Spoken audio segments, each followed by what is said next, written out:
Ya, oke guys. Assalamualaikum warahmatullahi wabarakatuh. Balik lagi dengan Jaki di Belanja Saham. Pada video ini gua mau bahas LPFF atau Matahari Department Store ya guys ya. Ini udah keluar laporan keuangan Q3-nya dan gua mau ngasih tahu guys. Ini dasar sih, dasar baik lu yang baru mau nonton atau yang sudah tahu atau yang belum tahu. Mungkin lu nonton video ini 2 tahun setelah video ini dibuat, 1 tahun setelah video ini dibuat. Lu perlu tahu bahwa aset itu di dalamnya ada ekuitas dan ada liabilitas guys. Nah, jadi kalau gue kan pernah bilang di video sebelumnya, lu harus memperhatikan laba bersih yang bertumbuh, penjualan yang bertumbuh, sama ekuitas yang bertumbuh. Kalau tiga-tiganya bertumbuh itu bagus. Tapi kalau laba bersihnya bertumbuh, penjualannya bertumbuh, sedangkan ekuitasnya turun atau berkurang, itu perlu dipertanyakan. Karena gini guys, jadi kalau misalkan penyebab ekuitas turun, ini bisa, ekuitas itu modal ya, lu perlu tahu dulu ekuitas itu adalah modal. Jadi kalau misalkan lu usaha mie ayam, nah modal lu gerobak nih, gerobak mie ayam, kemudian sambelnya, sausnya, semuanya tuh senilai 1 juta. Nah itu ekuitas lu. Ekuitas lu itu gerobak dan isinya yang bernilai 1 juta. Nanti dari 1 juta itu lu bisa menghasilkan berapa, itu ekuitas. Nah ekuitas ini bisa menurun apabila pemilik perusahaan melakukan penarikan aset.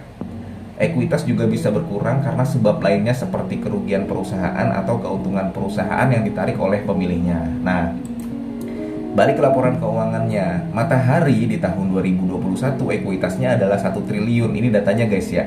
Ini dalam jutaan rupiah, jadi nolnya lu tambahin 3 aja. Tapi di tahun 2022 di laporan keuangan terbaru ekuitasnya tinggal 400 miliar guys. Nah, ini yang perlu dipertanyakan. Kalau lu lihat berita, memang akan ada banyak berita Matahari Department Store raup pendapatan bersih 4,96 triliun, 140%, melesat 140%, berita-beritanya itu bagus. Tapi kalau misalkan lu lihat laporan keuangan ya ekuitasnya turun. Nah, apa yang menyebab ekuitasnya turun? Setelah gua cek nih guys ya.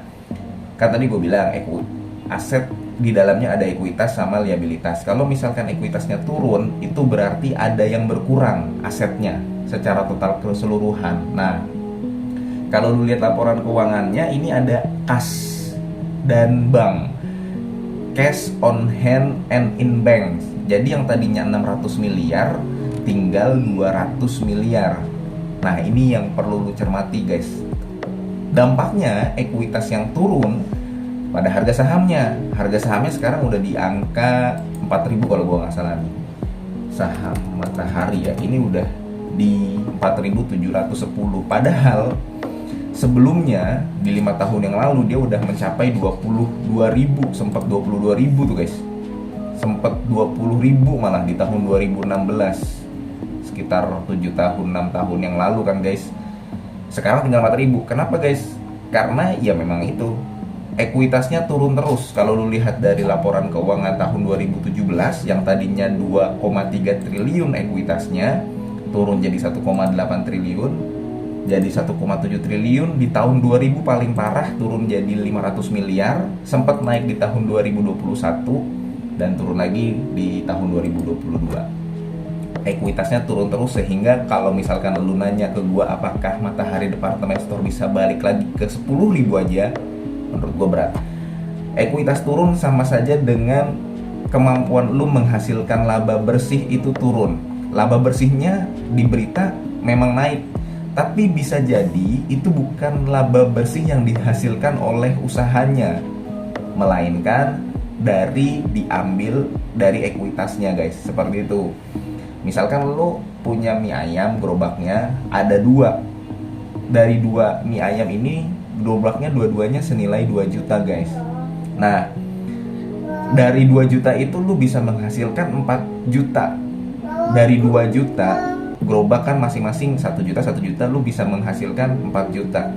Ternyata ekuitasnya lu jual, gerobak lu jual nih. Terus berarti tinggal 1 gerobak dong, tinggal 1 gerobak yang bernilai 1 juta. 1 juta ini lu nggak akan bisa lagi menghasilkan 4 juta. Lu kecil kemungkinan menghasilkan 4 juta karena ekuitasnya yang tadinya lu punya 2 gerobaknya satunya udah dijual.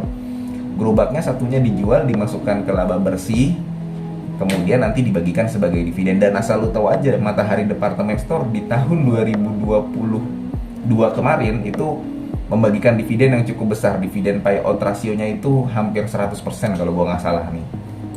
Nah, itu guys. Jadi kalau gua kesimpulannya dari saham ini adalah gua akan menjauhi saham seperti ini guys, karena dia kenaikan dari sahamnya biasanya ditopang atau dipicu oleh dividen yang gede aja.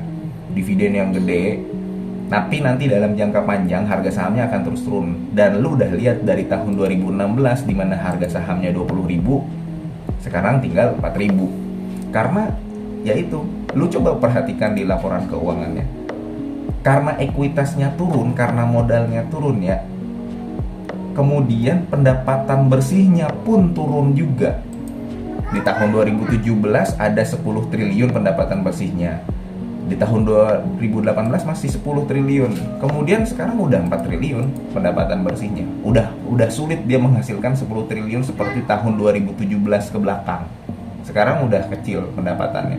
Dan kapan terakhir kali lu ke Matahari? Kayak begitu guys. Jadi itu pentingnya lu mengetahui ekuitas.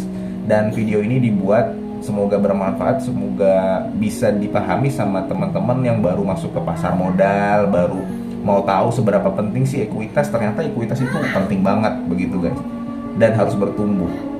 Oke, sekian video dari gue, semoga bermanfaat, bisa menjadi sumber referensi lu ya guys ya. Mudah-mudahan kita bertemu lagi di video selanjutnya.